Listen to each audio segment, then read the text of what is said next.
Panah asmara berujung petaka. Seorang perempuan di Bumi Parahyangan alami tindakan sadis mulai dari penyekapan hingga penyiksaan. Pelakunya tak lain adalah kekasihnya sendiri yang telah merenggut korban dari dekapan keluarga, namun justru memperlakukannya tak selayaknya manusia. Penyekapan dan penyiksaan yang dilakukan selama bertahun-tahun seolah membuka mata bahwa hubungan asmara harus tetap didasari pada sebuah logika. Lalu apa sesungguhnya motif tersangka yang tega menyekap hingga menyiksa kekasihnya sendiri dengan cara yang sangat tidak manusiawi? Inilah episode ke-78 di Poin Investigasi. Saya Dipo Nurbahagia. Saya akan menelusuri dan mencari bukti secara langsung dari tempat kejadian perkara di Kabupaten Bandung, Provinsi Jawa Barat.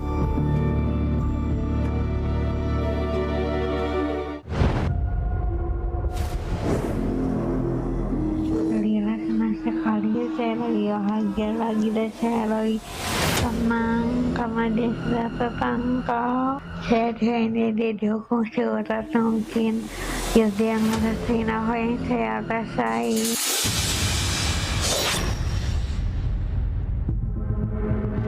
Saya tiba di Kabupaten Bandung, Provinsi Jawa Barat, di mana wilayah ini, saudara, belakangan menjadi pusat perhatian publik usai terungkap kasus penyekapan dan juga penyiksaan yang dilakukan oleh seorang pria kepada kekasihnya dalam kurun waktu bertahun-tahun. Dan saya akan tunjukkan, saudara, bangunan berwarna biru dan di garis polisi itu adalah indekos yang digunakan oleh tersangka Taufik Hidayat untuk kemudian melakukan aktivitas biadab, penyekapan dan juga penyiksaan. Ada informasi kalau tetangga kosan atau mungkin penjaga pernah mendengar suara benturan keras dari dalam kamar ini. Sering sih itu suara benturan dari tembok lah, kayak benturan gini dari tembok tuh sering. Kang Reza pernah melihat kondisi dalam? Pernah ya banyak sampah, banyak baju-baju yang kotor, baunya juga nggak enak lah. Ke atapnya ada bekas bercak darah gitu. Di sini berantakan, gitu kan. Berantakan, di sini banyak sampah. Tadi ada bercak darah di atap itu, atap ini? Atap ini kayak gini. Tersangka memukul korban, menempatkan korban di kamar kos, dikunci dari luar, dilakukan karena kekesalan, kecemburuan terhadap korban.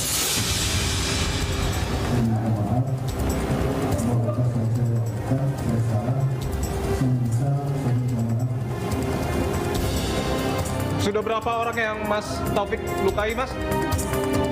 Sudah berapa orang, Mas? 2 atau lebih mungkin?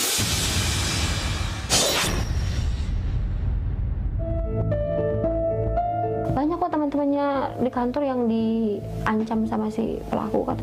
Diancam seperti? Ada yang bilang hati-hati aja, dimarahin sama si pelaku. Padahal yang mengatakan hati-hati itu juga sebenarnya perempuan. Sebuah relasi itu kemudian sering jadi tidak sehat. Relasi yang memiliki kekuasaan yang satu lebih tinggi daripada yang lain. Ketika dalam proses penguasaan tadi terjadi tidak hanya manipulasi, tetapi model grooming pada pola kekerasan lain itu juga mungkin terjadi.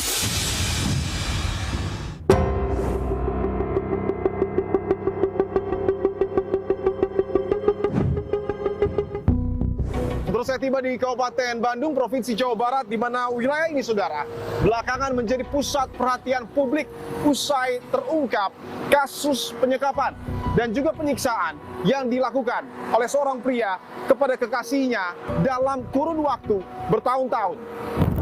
Pria yang sebelumnya juga sudah ditetapkan sebagai tersangka oleh Polda Jawa Barat juga sebelumnya diduga merenggut sang gadis dari dekapan keluarga. Terungkapnya kasus penyekapan dan penganiayaan yang dilakukan oleh tersangka Taufik Hidayat kepada kekasihnya berinisial YTR bermula pada 9 Juni 2026. Usai 2 tahun lakukan penyekapan dan penganiayaan berat kepada korban YTR, tersangka Taufik Hidayat tiba-tiba meminta bantuan penjaga indekos untuk membantu mengantar korban ke rumah sakit. Sempat dibawa ke RSUD Ujung Berung, Bandung, korban dirujuk ke Rumah Sakit Hasan Sadikin karena alami luka yang teramat serius.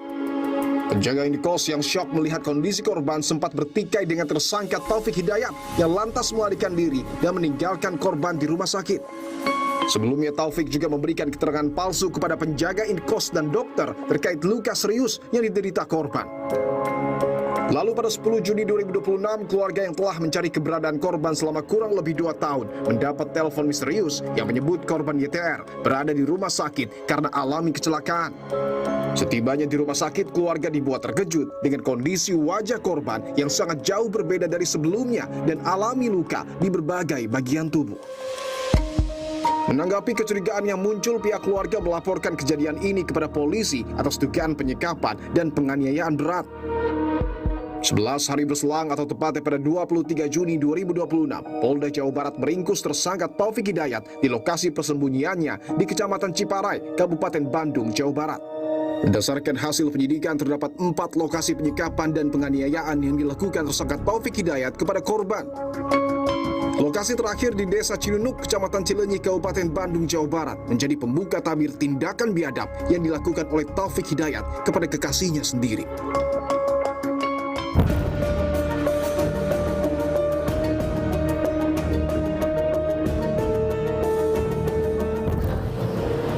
Setelah tiba di gang masjid, tepatnya Kampung Cijambe RW 07 Desa Cilunuk yang menjadi lokasi dari indekos atau tempat kejadian perkara dugaan penyekapan dan penyiksaan yang dilakukan oleh tersangka Taufik Hidayat kepada korban berinisial YTR.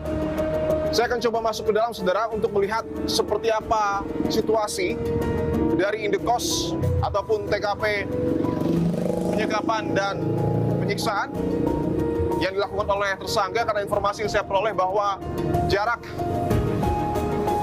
untuk masuk ke dalam dari jalan raya hanya berkisar kurang lebih 30 meter dan bisa dilihat ya, ruas jalan ini memang tidak terlalu besar. Tadi kami pantau hanya dapat dimasuki oleh 1 kendaraan mobil ketika melintas dan memang cukup banyak digunakan oleh masyarakat untuk berlalu lalang, khususnya yang menggunakan sepeda motor. Dan saya akan tunjukkan, saudara, bangunan berwarna biru dan di garis polisi itu adalah indekos yang digunakan oleh tersangka Taufik Hidayat selama kurang lebih 3 bulan terakhir untuk kemudian melakukan aktivitas biadab, penyekapan dan juga penyiksaan.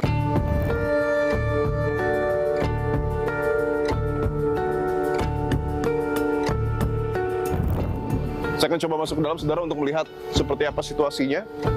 Karena memang setelah polisi melakukan olah TKP ya, selain di garis polisi nampak juga aktivitas dari indekos ini terlihat sepi. Di sebelahnya ini ada bangunan juga ya. Tapi kalau saya lagi, memang ini dekat dengan sawah, tetapi memang jalan yang tadi saya lalui tidak terlalu jauh ya. Dan berada persis di depan dari SUTT. Saluran udara bertegangan tinggi. Oke, dan ini adalah situasinya, saudara. Bisa lihat ya, masih dipasang garis polisi dan bagian dalam adalah kamar yang digunakan oleh tersangka Taufik Hidayat dan juga korban YTR dalam 3 bulan terakhir. Dan sebelumnya, saudara, saya akan tayangkan visual yang memperlihatkan kondisi dalam dari kamar yang digunakan oleh tersangka Taufik Hidayat dan juga korban YTR, di mana saat itu polisi sudah membuka pintu kamar ini dan melihat situasinya. Tetapi mohon maaf, memang kondisinya saat itu bisa dikatakan bahwa sangat berantakan, bahkan mungkin tidak layak untuk kemudian ditempati oleh manusia.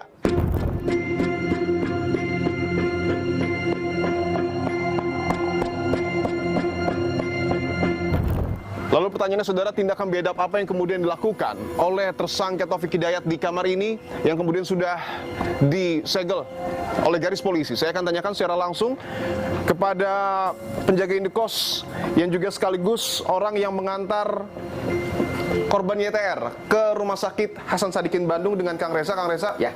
terima kasih untuk waktunya, Kang. Mungkin bisa digambarkan, Kang, pertama kali Kang Reza bertemu dengan tersangka Taufik Hidayat dan korban YTR di sini, itu ceritanya seperti apa? Awalnya kan datang berdua kan, mau kos, terus si istrinya di situ nunggu di gerbang parkiran, si Topiknya ke sini bilang mau kos, bilangnya paling lama juga sebulan 2 bulan mau kosnya katanya. Oke. Di awal juga udah bilang bahwa istrinya tuh sakit katanya kan. Dia kos di sini tuh katanya biar deket kunjungan kan, dia kerjanya kan di leasing kan. Oke. Dari awal mulai pas datang juga kan istrinya tuh nggak bisa apa-apa, cuma nunggu di motor gitu kan. Nunggu di motor? Ya. Artinya yang masuk ke sini hanya tersangka Taufik Hidayat. Cuma tersangka si Taufik Hidayat yang ke sini masuk. Untuk lokasi korban YTR menunggu itu di mana, Kang? Di situ, di pas gerbang parkiran. Nah, Di sebelah sana? ya sebelah sana nunggu gitu Oke. kan. Oh, karena ini masih bangunan yang sama dengan Indokos ya? Ya. Oke. Di sini nunggu, kita sapa tuh, Neng tunggunya di dalam aja tuh, lagi ngobrol dulu si A-nya, dia nggak nyaut. Tidak nyaut sama sekali? Tidak nyaut sama sekali, coba megang gitu di motor pegangan. Apakah terlihat, mohon maaf, wajah dari korban YTR saat itu? Nggak pernah kelihatan, nah, karena pakainya pakai masker kan, pakai masker terus pakai helm full face. Terus ditanya juga nggak jawab itu waktu itu kan. Setelah itu, Nah dia tuh masuk kamar, ke sini kan, sempat mengecek kamar mana mungkin yang mau dipilih? udah langsung aja dia nunjuk kamar yang itu. Langsung menunjuk? Nunjuk aja kamar yang itu di depan tuh, kan ada gerbang kecil tuh biar langsung keluar, bisa bebas, kalau keluar tuh gampang katanya. Kita akan coba lihat ya dari area yang masih berada di luar garis polisi ya? Iya. Oke. Nah lewatnya ke sini kan, nah kena apa?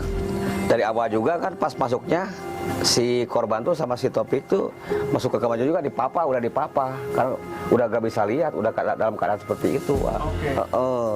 Artinya pertama tersangka Taufik Hidayat ini langsung memilih kamar ini ya? Ya yang itu. Kamar yang depannya persis ada akses pintu masuk. Ya. Oke.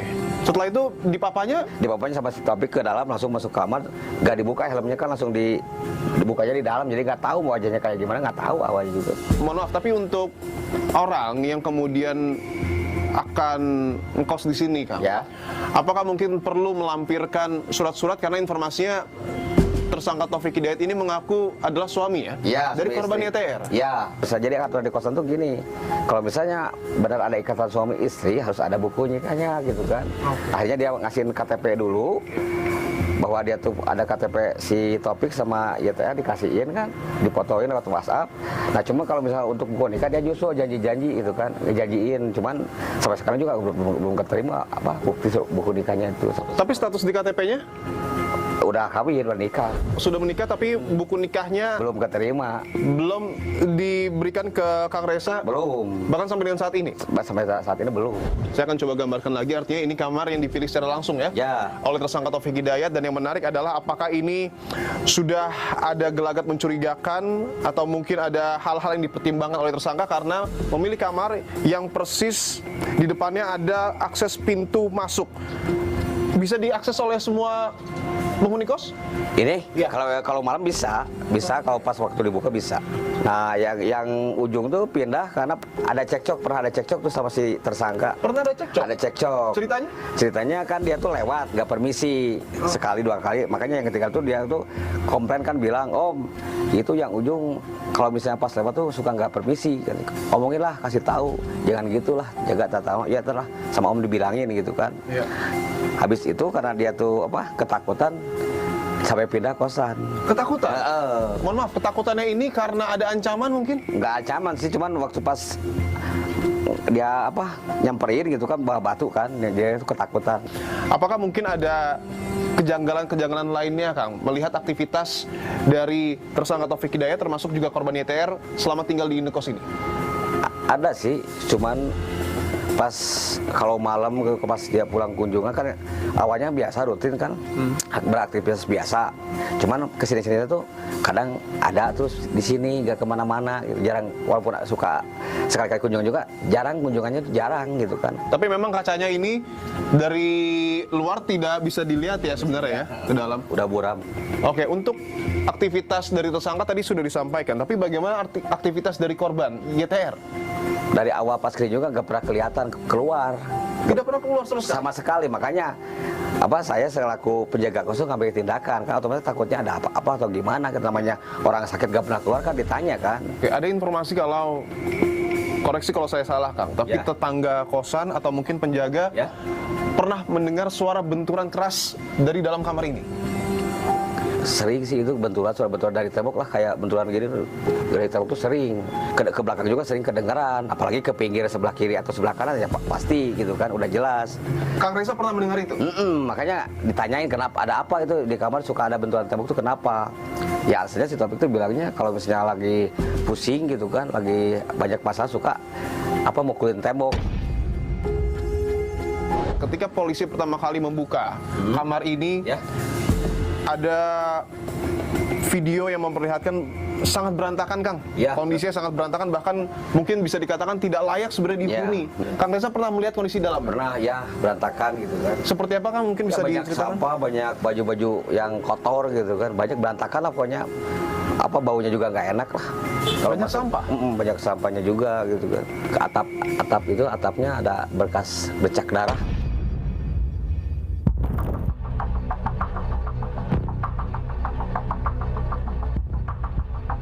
Boleh mungkin untuk visualisasi gambaran penjelasan dari Kang Reza tadi, boleh saya melihat salah satu kamar di sini? Boleh, silakan. Ya. Saya dan Kang Reza akan coba lihat ya salah satu kamar yang ada di sini. Oke, ini kamarnya ya. Ya. Bentuknya persis sama dengan kamar yang Ya. ditempati tersangka ya. Ya. Oke, saya izin masuk ya, Kang? Ya, silakan. Oke, ini luasnya Ini 2,5 ke 2,5. 2,5 kali 2,5 Ya. meter. Ya. Dan ini ada kamar mandi ya. Ya, kamar mandi dalam. Dan kamar tersangka Taufik Hidayat termasuk juga korban ITR persis seperti ini. Ya, persis sama, satu ukuran. Mendapat kasur, Ya. ini juga. Lemari. Ya. Oke. Saat itu mungkin kondisinya bisa digambarkan lagi seperti apa, Kang, kurang lebih? Di sini berantakan. Itu kan berantakan, di sini banyak sampah. Sampah makanan atau sampah? Ya, ada baju bekas gitu kan. Cuma kalau misalnya yang penuh darah tuh udah dibawa sama polisi sih buat barang bukti. Ada tuh baju. Pakaiannya ya? Pakaiannya. Pakaiannya juga artinya penuh darah juga? Ada yang banyak darahnya, terus tisu yang banyak darah ada. Udah diamanin sama polisi. Artinya yang disebut Kang Reza tadi ada bercak darah di atap itu, atap seperti ini? Atap seperti ini, kayak gini. Ada bercak darah di atas.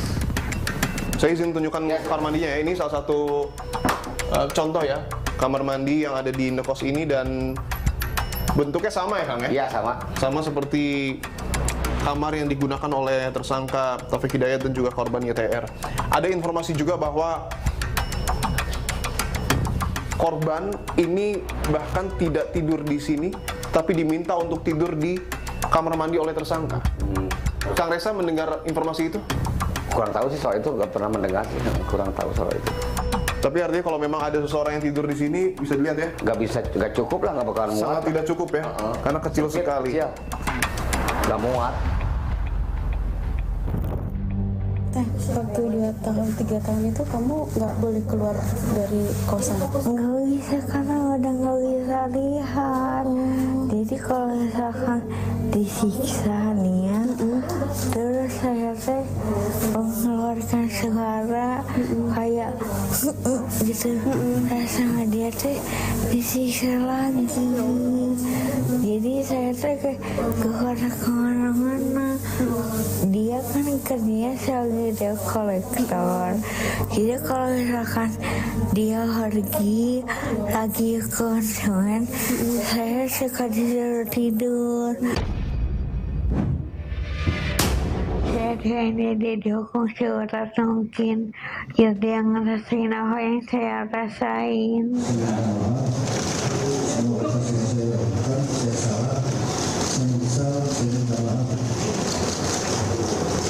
Sudah berapa orang yang Mas Taufik lukai, Mas? Sudah berapa orang, Mas? 2 atau lebih mungkin?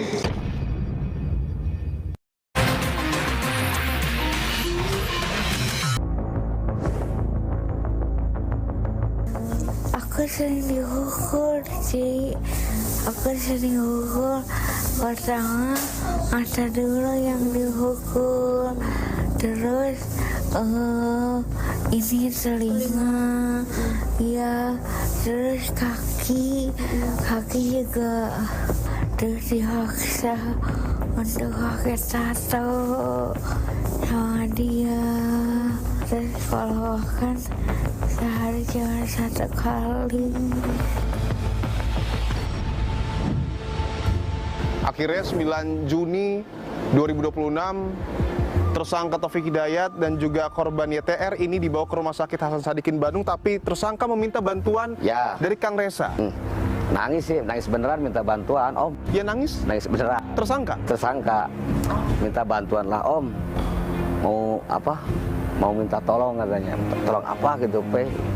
Jadi gini, Om, istri itu 1 bulan ke belakang tuh jatuh dari kamar mandi, banyak seperti itu alasannya sih. Besoknya kita berangkat ke rumah sakit, mengarah ke rumah sakit Ujung Berung. Pertamanya ke RSUD Ujung Berung terlebih dahulu? Iya. Itu menggunakan apa, Kang? Grab, mobil Grab dari sini langsung.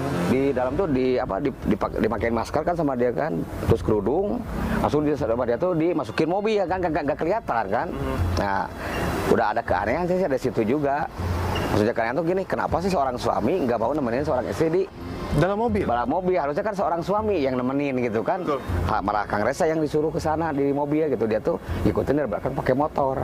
Pas ditangani sama rumah sakit Ujung Berung, dibalut lukanya kan dibuka tuh si kerudung sama maskernya. Ya. Nah, ya Kang Resa tuh gimana ya, shock gitu kan. Artinya pertama kali Kang Resa kaget gitu kan. melihat korban YTR bagian wajahnya itu di RSUD Ujung Berung. Ujung Berung baru tahu keadaannya seperti itu. Mohon maaf, yang Kang Resa lihat saat itu kondisinya seperti apa?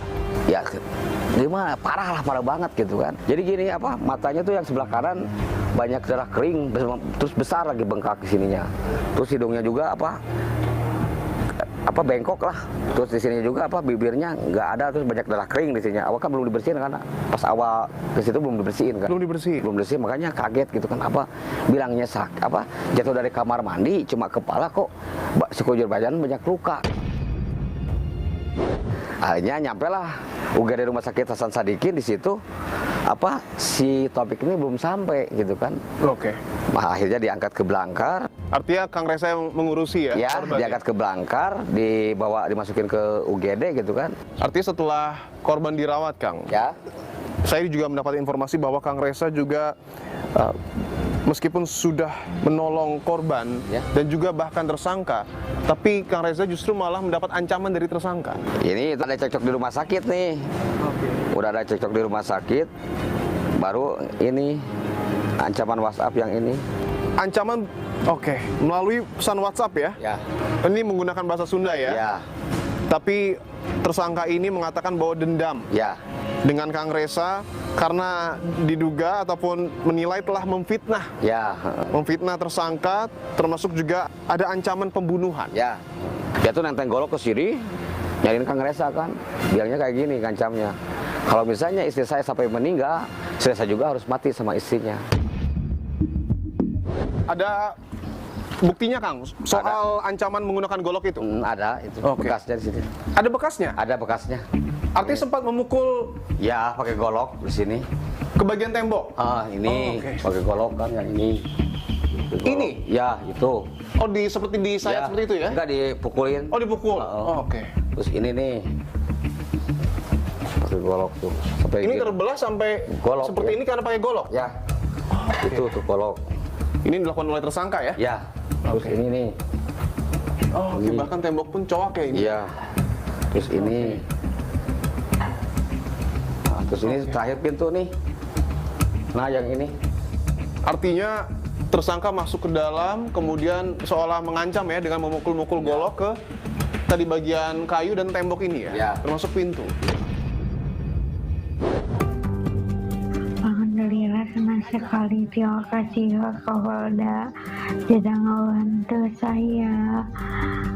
Saya jadi lebih senang lagi, saya lebih bahagia lagi, dan saya lebih tenang karena dia sudah tertangkap. Saya ini dihukum seberat mungkin, biar dia ngerasain apa yang saya rasain.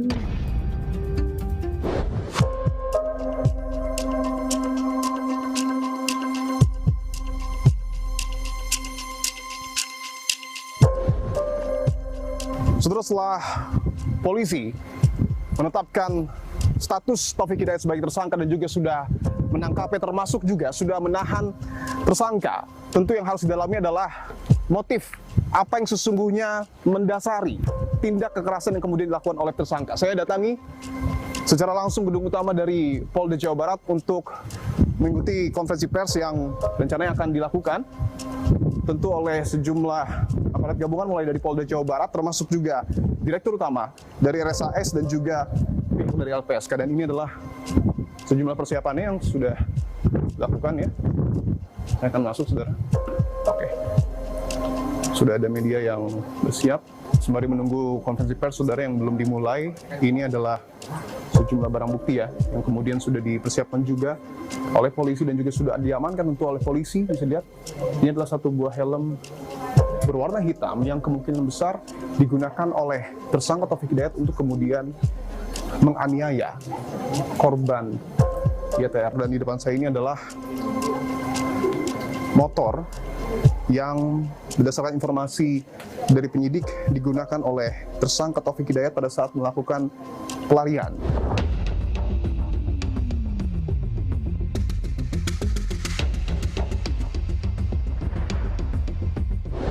Saya akan tunjukkan secara langsung dan secara lebih dekat, saudara, dengan Kabid Humas Polda Jawa Barat, Kombes Pol Hendra Romawan. Pak Kabid, izin Pak, di depan kita sudah ada seluruh barang bukti Pak yang diamankan oleh polisi. Boleh saya melihat secara lebih jelas barang bukti yang sudah diamankan Pak?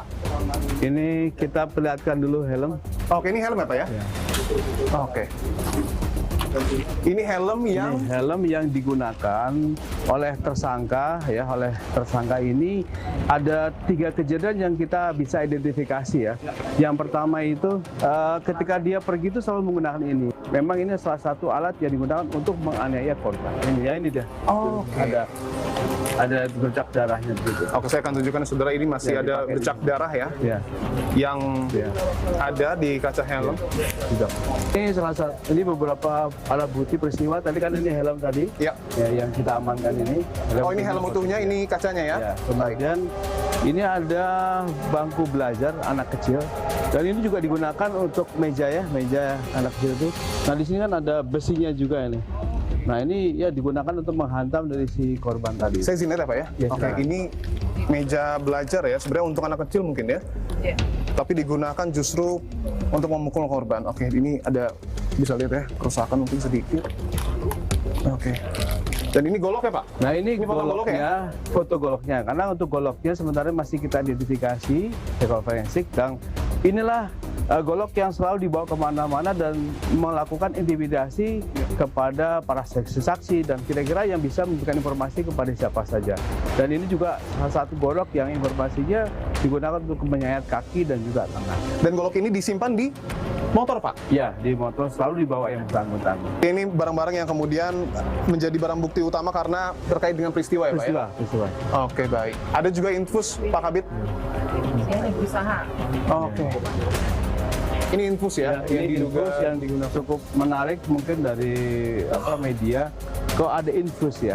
Jadi infus ini digunakan oleh bersangkutan tersangka ya, utamanya untuk menolong mengobati si korban. Tetapi karena dia bukan seorang dokter atau juga perawat, sehingga penggunanya hanya sekedar diminum saja informasinya.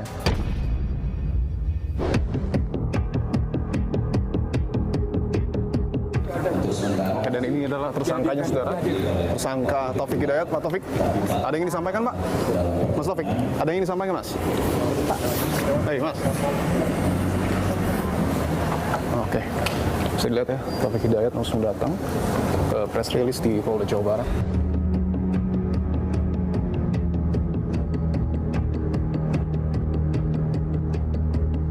Bahwa dalam kurun waktu bulan Mei 2024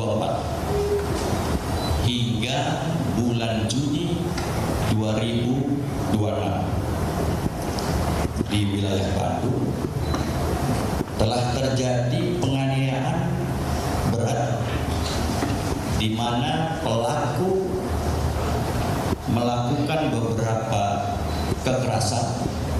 Tersangka memukul korban dengan tangan kosong, benda keras seperti besi, menggunakan senjata tajam, menggunakan helm, menyudut dengan rokok, menempatkan korban di kamar kos dan tidak dibolehkan keluar, dikunci dari luar,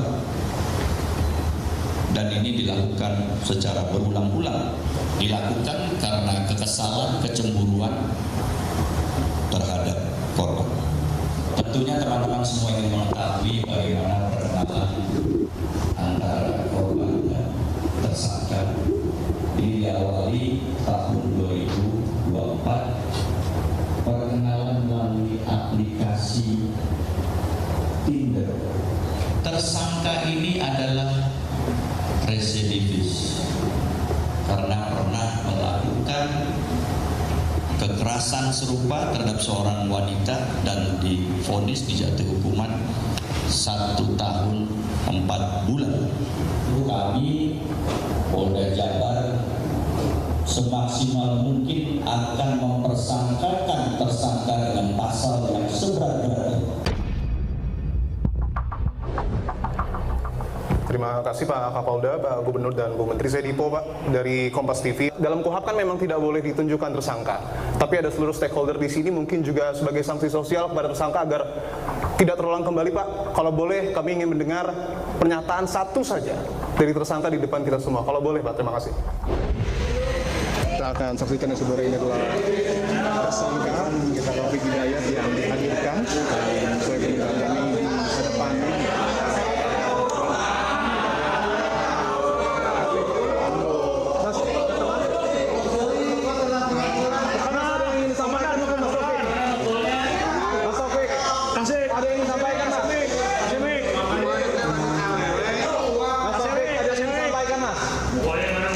disampaikan, Mas? Pakai mic, Mas. Pakai mic, Pak. Ngomong.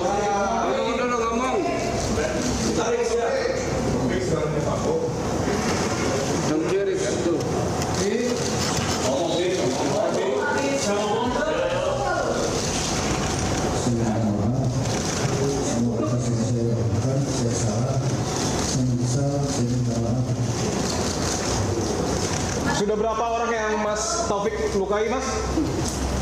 Sudah berapa orang, Mas? 2 atau lebih mungkin?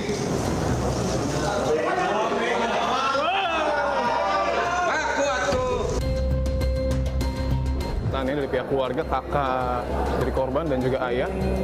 Kita akan saksikan. Tadi ada permintaan maaf yang disampaikan oleh Taufik Hidayat. Kalau saya dari pihak keluarga nggak ada kata maaf. Dia enteng ngomong kata maaf. Sedangkan Risa udah hadir kayak gini, dia bilang minta maaf. Nggak ada sih kata maaf. Bapak mungkin Pak izin, ada yang mau disampaikan, Pak? Saya juga sebagai orang tuanya nggak ada kata yang maaf dari saya. Saya tidak selama satu waktu saya tidak bisa maaf. Saya nggak mau anak saya jadi terlalu begitu. Ya minta dukung suatu keluarga. Banyak kok teman-temannya di kantor yang diancam sama si pelaku katanya. Diancam seperti? Ada yang bilang hati-hati aja, dimarahin sama si pelaku. Padahal yang mengatakan hati-hati itu juga sebenarnya perempuan.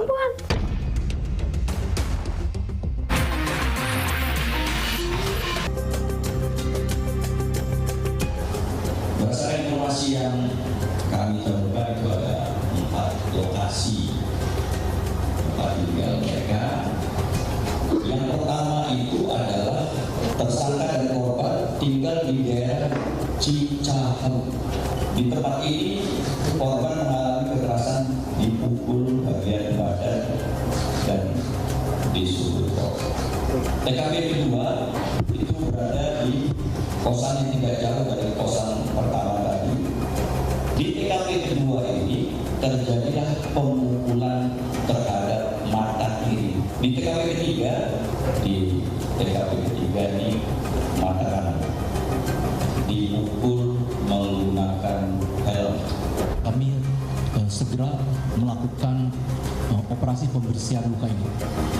Akan memperketat, tidak boleh ditengok karena yang datang nanti akan membawa kuman, karena kalau ada infeksi pasti tidak akan bisa sembuh. Saudara, selain proses hukum yang saat ini terus dijalankan oleh polisi terhadap tersangka Taufik Hidayat, yang tidak kalah penting adalah bagaimana kemudian kita mengawal proses pemulihan korban berinisial YTR. Saya akan tanyakan secara langsung kepada kakak ipar korban dengan Mbak Melani. Mbak Melani, terima kasih sudah meluangkan waktunya, sudah menerima kami di rumah ini, Mbak. Pertama, saya dan kita semua tentu turut prihatin, Mbak, atas apa yang kemudian terjadi dan menimpa keluarga Mbak Melani, termasuk juga korban YTR. Kondisi dari korban saat ini seperti apa, Mbak? Kalau untuk saat ini alhamdulillah sudah jauh lebih baik ya dibanding pertama kali kita bertemu. Sekarang sudah tidur, sudah bisa miring kanan, miring kiri. Makan juga sudah lumayan. Sudah mulai belajar untuk duduk dan jalan sedikit. Mohon maaf, tapi ada beberapa bagian wajah, Mbak, yang memang bisa dikatakan terluka cukup parah, bahkan sangat parah. Dari dokter sendiri, apakah sudah menjelaskan mungkin luka tersebut bisa disembuhkan dan kembali seperti semula? Kalau ya paling kalau untuk kembali seperti semula ya bakal di ini rekonstruksi wajah. Jadi di ini lagi kembali. Kalau untuk secara alami kembali sih tidak mungkin sepertinya. Tidak mungkin. Iya. Saya sudah nggak ada gitu. Tentu Mbak Melani menjenguk dan menjaga korban YTR di Rumah Sakit Hasan Sadikin Bandung. Sejauh ini informasi apa, Mbak, yang sudah diberikan korban kepada Mbak Melani? Waktu pertama yaitu disiksa, kalau salah disiksa, setelah harta dia habis dia disiksa. Penyiksaan itu mulai ada itu waktu harta dia sudah habis. Tentu kita tahu juga bahwa tersangka ini sudah ditangkap, Mbak. Tapi yang perlu diluruskan adalah sebenarnya seperti apa awal mula pertemuan korban dengan tersangka, karena informasi yang beredar ini kan korban bertemu di sebuah konser pada tahun 2023. Sesungguhnya cerita awal itu seperti apa, Mbak? Sebenarnya awal dia hilang itu bukan 2023 ya, tapi 2024. 2024 Idul Fitri kami masih bareng-bareng, masih kumpul. Nah, baru setelah Idul Fitri itu 2024 Idul setelahnya dia bawa cowok itu ke rumah si pelaku itu. Awalnya ngupload dulu foto si cowok ini kan. Terus saya komen, ini pacar baru ta? Saya bilang gitu. Iya teh, pacar baru. Dia bilang, oh ya udah, langgengnya gitu lah, biasa ya, doa-doa biasa. Iya teh, doain aja semoga yang terbaik, amin. Aku bilang gitu. Nah setelah itu baru dibawa ke rumah. Itu tuh mau ke konser, bukan kenal di konser, bukan. Justru ke konser itu sudah kenal. Mereka janjian nonton konser bareng. Artinya selama kurang lebih mungkin 2 tahun ya, Mbak ya, dari 2024 sampai 2026 korban ini sudah dibawa oleh tersangka. Tapi apakah komunikasinya putus 100% atau? Enggak, tidak. Awalnya itu korban bilang ke keluarga akan dipindah kerja. Awalnya kan di Pasteur kan kerjanya, mau dipindah ke Majalengka di anak cabang gitu. Ya kita pikir memang betul kan. 6 bulan apa 7 bulan dari situ saya mulai ngomong ke suami, ya saya masih gak enak hati nih, coba cek di tempat kerjanya, bener nggak sih dia dipindah ke Majalengka gitu, kata saya. Iya, suami ke situlah, ke tempat kerja yang di Pasteur itu. Ditanya ke teman-temannya, ternyata udah resign. Sudah resign? Dari, yaitu semenjak 6 bulan yang lalu. Diberitahu mungkin, Mbak, alasannya? Enggak, yang nganterin surat resignnya cowok kok. Si cowok itu, si pelaku itu. Banyak kok teman-temannya di kantor yang diancam sama si pelaku katanya. Diancam seperti? Karena Yupi itu kan kerjanya lembur terus kan. Iya, nggak terima mungkin. Ceritanya dia mau jadi pahlawan kesiangan, entah apa, nggak terima, lalu dimarah-marahin semuanya. Ada yang bilang hati-hati aja. Yupi itu mau kerja kan, terus Bu, saya agak siang ya ke tempat kerjanya, ban motor saya bocor gitu, bilang gitu. Oh boleh, berkabar aja, hati-hati ya, kata teman kerjanya. Dimarahin sama si pelaku. Ngapain maksudnya bilang hati-hati ke pacar saya? Padahal yang mengatakan hati-hati itu juga sebenarnya perempuan.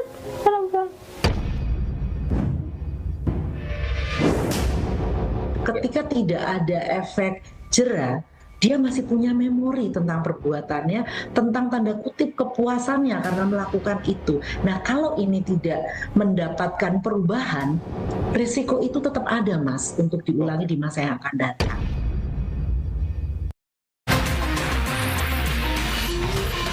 Kalau lagi tenang, bahagia lagi dan saya lagi tenang karena dia sudah tertangkap.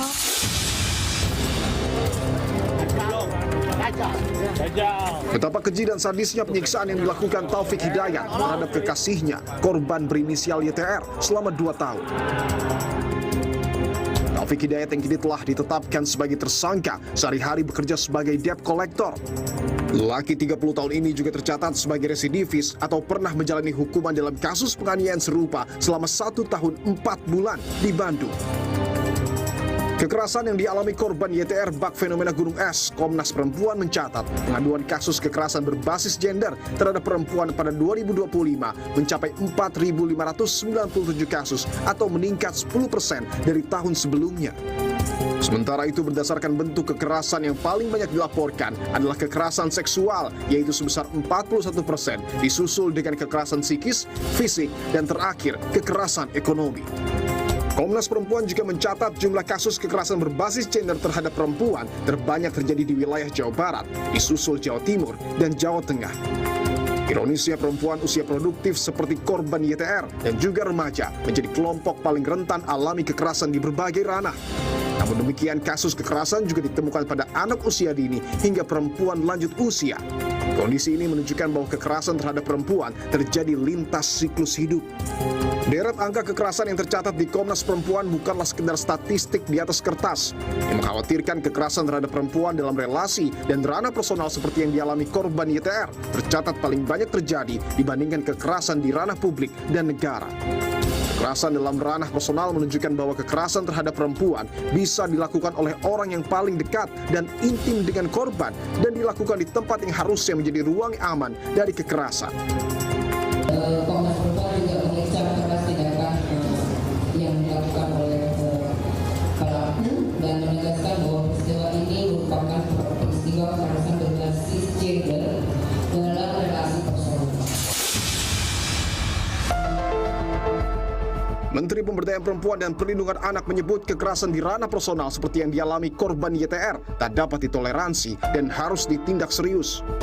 Kami dari Kementerian Pemberdayaan Perempuan dan Perlindungan Anak Republik Indonesia menegaskan bahwa perlindungan terhadap hak hidup, rasa aman dan bebas dari penyiksaan bagi setiap perempuan adalah mandat konstitusi.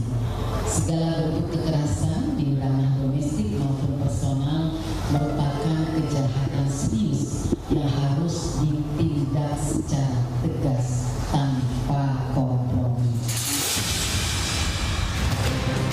Penyiksaan yang menimpa korban YTR harus jadi pembelajaran berharga bahwa tindak kekerasan berkedok asmara sama sekali bukan hal wajar. Kekerasan terhadap perempuan bukanlah persoalan individu semata, melainkan persoalan bersama. Negara harus hadir secara nyata, melindungi dan menciptakan ruang aman agar tak ada lagi perempuan yang menanggung derita. Saudara, kasus penyekapan dan penyiksaan yang dilakukan oleh tersangka Taufik Hidayat kepada korban YTR masih menyisakan sejumlah tanda tanya seperti luka yang kemudian ada di wajah dan juga tubuh korban. Saya akan dalami hal ini bersama dengan Sekretaris Apsifor, Mbak Lucia Pepi Novianti. Mbak Pepi, kita tahu bahwa kasus atau fenomena yang terjadi di Kabupaten Bandung di mana ada penyekapan, Mbak, dan juga penyiksaan yang dilakukan oleh tersangka Taufik Hidayat kepada korban YTR ini begitu menyita perhatian publik. Pertama saya ingin minta tanggapan Apsifor terkait fenomena ini. Kalau dari psikologi ya Mas, biasanya melihat suatu perilaku manusia itu bisa dilihat yang pertama misalnya dari bagaimana kebiasaan perilakunya, atau apa yang terjadi pada perjalanan kehidupannya sehingga menjadi pendorong terhadap perilaku tertentu. Misalnya kita mendekati dari bagaimana perilaku terjadi karena kebiasaan gitu ya. Karena tadi yang diangkat adalah dari kecil sampai besar, yang paling kemudian muncul di media adalah yang bersangkutan debt collector. Artinya yang bersangkutan pada masa-masa akhir ini misalnya banyak terpapar dengan hal-hal yang berbau agresivitas misalnya. Sehingga kalau dari pendekatan perilakuan saja kalau boleh dibilang kehidupannya terpapar dengan aktivitas perilaku agresif gitu. Tetapi menurut saya sampai perbuatan ini begitu luar biasa itu tidak mungkin hanya karena pembiasaan gitu. Atau mungkin ada peluang hubungan yang tidak sehat, Mbak? Mungkin saja seperti misalnya posesif dan lain sebagainya? Kalau bicara tentang adanya kekerasan, apalagi ini kan di info yang beredar mereka punya relasi romantis. Nah, sebuah relasi itu kemudian sering jadi tidak sehat ketika ada masuk yang namanya power distance gitu. Relasi yang memiliki kekuasaan yang satu lebih tinggi daripada yang lain. Nah, ketika memang antara tersangka atau pelaku dengan korban ini dalam waktu 2 tahun atau 3 tahun ini memang kemudian pola relasinya berubah, sangat mungkin yang korban itu semakin tak berdaya. Ketika dalam proses penguasaan tadi terjadi tidak hanya manipulasi atau hal yang misalnya kita pernah dengar grooming gitu ya. Grooming itu yang khas memang pada seksual ya, kekerasan seksual. Nah, yang khas dari relasi dengan grooming adalah korban seringkali tidak menyadari bahwa perbuatan itu adalah kekerasan, atau bahkan yang paling intens adalah korban merasa perbuatan dari pelaku ini adalah sesuatu untuk positif dirinya. Positif dirinya sendiri, Mbak? Jadi korban merasa bahwa apa yang dilakukan pelakunya untuk kebaikanku. Gitu. Itu baik itu beberapa kajian yang saya baca atau dari teman-teman korban ada fase seperti itu. Hukuman apa yang benarnya paling memungkinkan disematkan kepada tersangka berkaca pada kasus yang terjadi saat ini? Apakah dengan pemberian hukuman itu akan bisa memastikan yang pelaku itu dia jera, dia sadar gitu. Ketika tidak ada efek jera, dia masih punya memori tentang perbuatannya, tentang tanda kutip kepuasannya karena melakukan itu. Nah, kalau ini tidak mendapatkan perubahan, risiko itu tetap ada, Mas, untuk diulangi di masa yang akan datang.